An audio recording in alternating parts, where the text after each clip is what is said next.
Laughing is Contagious by Nanny Linda. On a rolling farm in beautiful countryside where the tall grass swirls and sways, lives a contented and happy couple in a peaceful golden haze.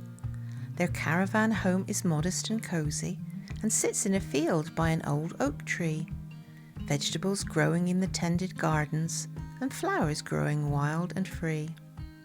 They have painted their home in the brightest of colours, with patterns and swirls under the warmth of the sun. A home on wheels is a residence of choice, a life in nature where they feel as one. No 9-to-5 clocks to chase, no city stress on their mind. Just the whispers of this choice of existence and what new daily joys they will find. Arthur MacArthur is the jolliest of chaps, his face always wearing a beaming smile. Always ready to help and assist, always willing to go that extra mile. As a child, he was known as Giggles while at school and also in his college days. And he was always happy and jolly and laughed in so many different ways.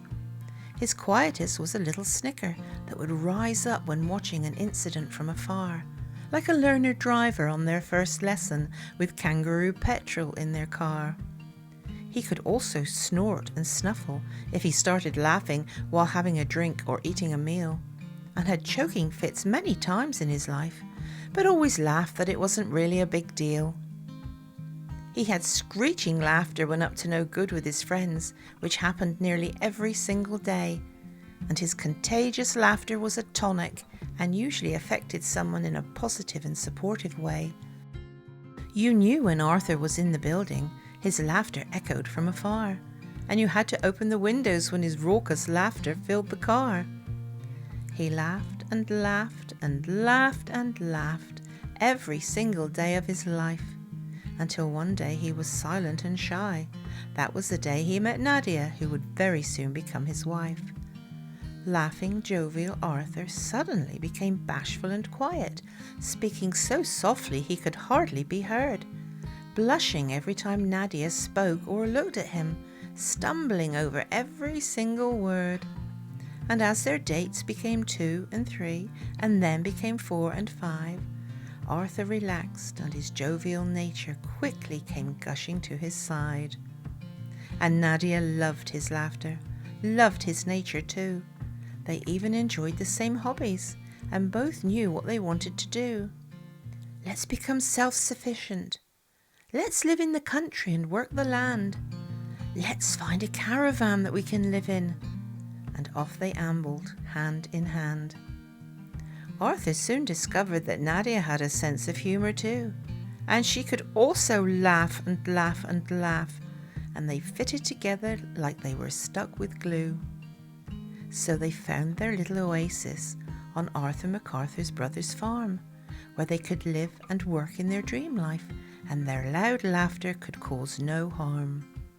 There were days when it could be squawky, grating, dissonant, and painfully shrill.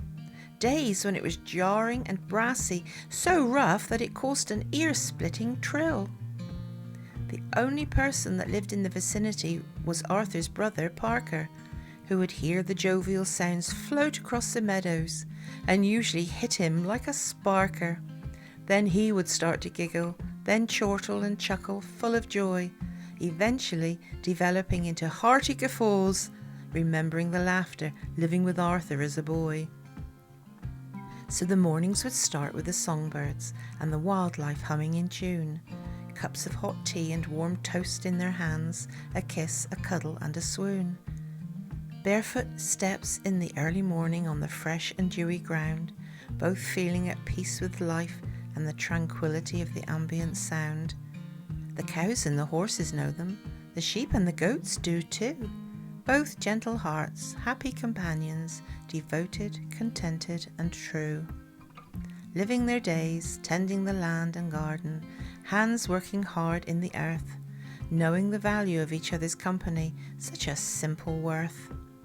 Then at the end of the day, stars above twinkle, now the setting sun's warmth has decreased, the outer world quieting to match their haven of bliss and love and peace.